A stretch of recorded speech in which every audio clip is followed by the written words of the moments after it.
oloba nini? Emotional damage.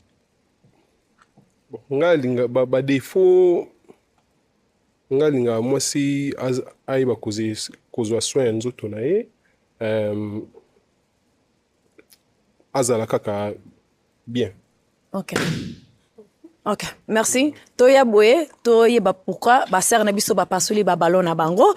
To koki ko banda na kombo na yo na âge? Kombo na après-midi, dans un 22 ans. Merci. O pasoli ballon no po anini? Na pasoli ballon. Ngamu na mkusi. Emotional damage. Libu munene. Ba place mso esimba te biso so pema. Esimba te. Na pasoli. Merci. Azali bago abasi oyo olingaka? Bon, aza mwasi me bagu na nga vraiment te. Aza mwasi me bagu na nga te. Ok, nini esala ye bagu na yo te? Bon, nga mwasi pe mwa mulai, peut-être. Mwasi aza mwa mulai, hein? Kawana?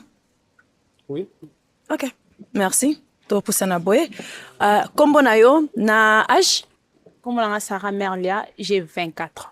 Merci. Au pasoli ballon, on a mon moto peut sa réponse. C'est rendre compte qu'il a sa moto, on a sa paisible.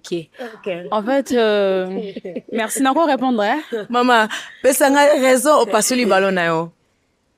Ah, chance na samto ibosa au pasoli. Te pour na pasoli, bon quand ça pasoli mbang, mais na pasoli quand même parce que déjà nga azano no mukuse, nga azamo mulai, à part wana.